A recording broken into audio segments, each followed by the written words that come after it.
What's up everyone, this is K Collections. With the release of the Agartha Singularity, a few new servants can be summoned. One is a sexy and mysterious servant known as Caster of Nightless Castle. Be honest, most of you already know who she is, but I'll be respectful and keep her identity a secret. I'll break down her stats, skills, give some CE and team recommendations, and my overall opinion on her. Upon release, Caster has the lowest attack stats out of all the 5-star servants, but will have the second highest HP, just below Joan of Arc. Her NP gaining stats aren't exactly great either. Thankfully, she has decent hit counts and she's arts focused, possessing 4 if you include her NP. With a normal arts chain, you can expect around 40% to almost 50% NP gains. That's with the bonus included. She isn't bad in Star Gen as well. With an Arts Buster Quick, you can expect around 20 stars.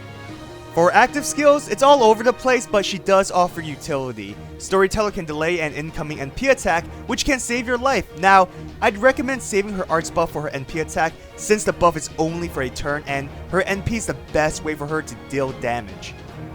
Bedchamber is alright, the defense buff is appreciated, but the charm isn't reliable. Yes, it's AoE, but it only affects male enemies, which already limits you. Add on a 60% chance? If it works, great, but focus more so on the defense buff. Counter Hero is quite unique. Post strengthening, it becomes really good.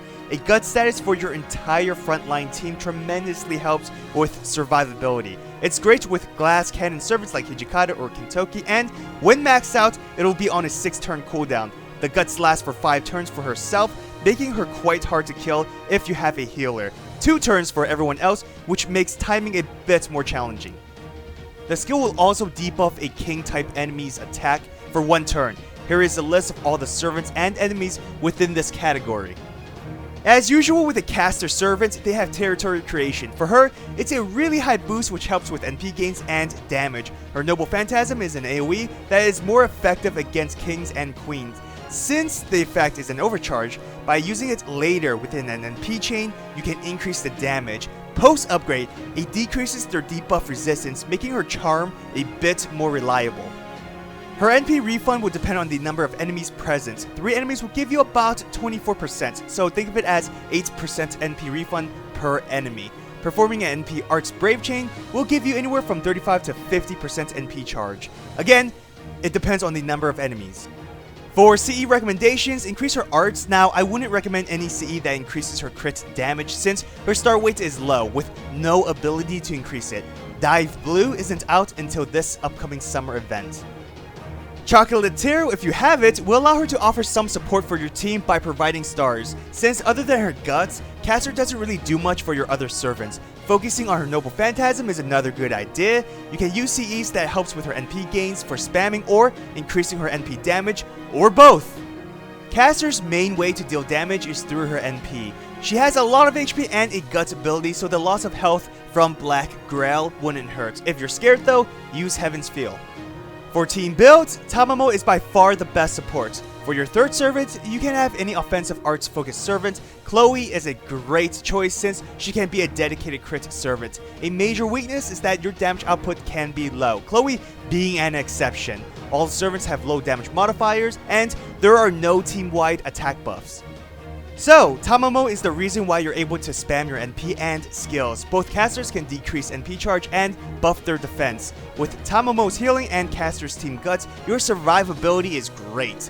Caster can produce some stars which will help Chloe. Other than that, Caster and Chloe have somewhat selfish kits, meaning Tamamo is your only supporter. Chloe has naturally high star weight, and she herself is a capable star generator thanks to her skill. You'll arts chain frequently, which helps with NP spamming, so you won't have to rely solely on Tamamo. Chloe's your main damage dealer. If she dies, you'll need a replacement. Lancelot, Robin Hood, Archer Artorier, any offensive arts will work. A bit fancier team you can create is with Anderson and Kiara. This is another arts team, focused more so on utility rather than NP spamming. Your damage output can be low since Caster's normal attack is low, and Kiara's damage, depending on her NP level, can hit like wet noodles. Kiara will be your crit damage dealer since her star weight is higher than the other servants. She has great skill synergy with casters, such as being able to reduce debuff resistance on a target, which helps with caster's charm ability. post Kiara upgrade, the art's resist down she inflicts will increase caster's damage. Both can reduce NP charge, and with Kiara's AoE defense debuff, chaining both her NPs can lead to high damage, especially if they are classified as king or queen, since you can chain caster's NP right after Kiara for increased damage from overcharge. Anderson obviously provides the traditional buffs, specifically the potential attack buff, which this team desperately needs. He can also create some stars for Kiara while boosting her crit damage, but Stargen is a weakness, so don't rely on dealing crit damage often. The healing will keep the servants alive longer, which will help offset Kiara's third skill demerit. Final thoughts on Caster. She's a utility servant meant for a specific niche. The niche itself is quite good since there's a variety of kings and queens. On top of that, she has great survivability. Caster has the second highest HP, a defense buff, a gut skill on a 6-turn cooldown, both an NP reduction and a potential charm skill on melee enemies, which prevents them from using their NPs. Despite having low NP gaining stats, her actual NP gains are pretty good, allowing her to spam the attack within the right team. Now, Caster has a whole lot of weaknesses. First, her damage output aside from her NP is really bad, especially for a 5-star. Several 4-stars can out-damage her. What's worse is that she has the lowest damage modifier, and her only attack buff is a 1-turn arts buff, usually meant for her NP. If it were for 3 turns, for example, it'll help with her normal attacks. Second weakness is that she doesn't really offer any support for your team aside from the future team gut skill. Now, this normally isn't an issue since there's a whole lot of servants with selfish skills. Caster's problem is that she has a selfish kit, yet still heavily relies on support, meaning she isn't self-sufficient unlike other servants who can perform well on their own. Now, I mentioned this before, but Caster can NP spam within the right team. Again, this falls back to her relying on support, and you may say she can charge almost 50% NP. She doesn't need support. The problem is that that's only if she performs a Brave Chain. Within a team, you're not going to Brave Chain often. Finally, outside her niche, Caster isn't really that impressive.